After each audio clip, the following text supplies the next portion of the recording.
Aujourd'hui, je vais vous parler de perception. Un jour, je suis allée rencontrer un monsieur qui a eu un grave accident d'auto, qui est mort cliniquement 4 fois, et il m'a donné des informations incroyables sur la perception parce que je lui ai demandé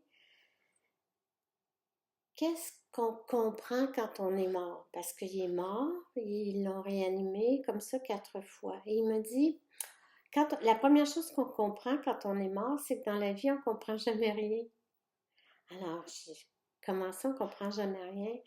Mais c'est que en fait, on vient tout au monde dans des bulles de perception. Imaginons-les comme des bulles un peu translucides et notre environnement va influencer nos bulles.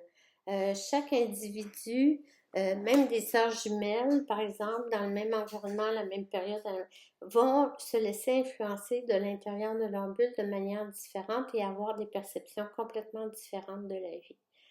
Les perceptions, c'est ce qui nous permet de voir les choses avec un regard X, avec une perspective X.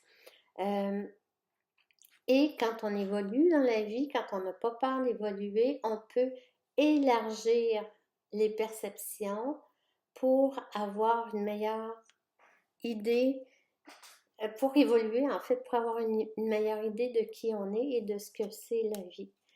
Alors lui, il l'expliquait comme ça, c'est imaginez qu'à l'intérieur de nos bulles, on va acheter des informations. Par exemple, la vie, c'est quelque chose de rose, il faut faire semblant que tout va bien. Et là, à ce moment-là, on va tapisser l'intérieur de notre bulle avec du rose.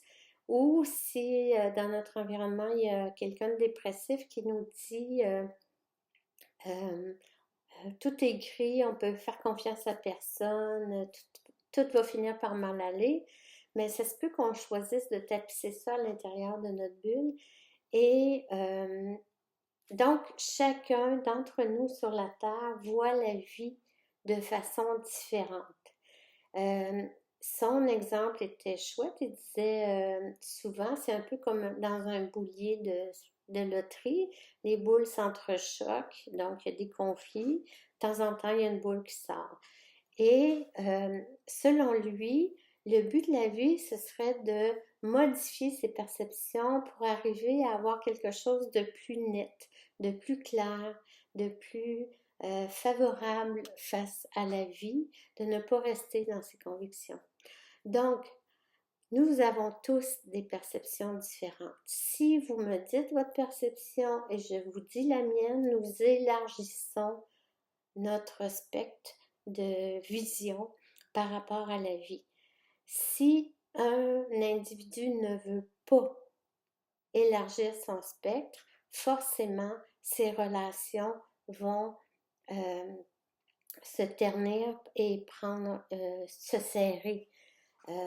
L'évolution, c'est vraiment d'écouter la perception de l'autre. Ça ne veut pas dire d'en faire sa perception. Ça veut dire de juste ajuster, de regarder ce que l'autre voit. Peut-être qu'il va juste nous donner une vision plus large du même objet, de la même situation, et ça va nous aider. Gandhi appelait ça la quête de la vérité.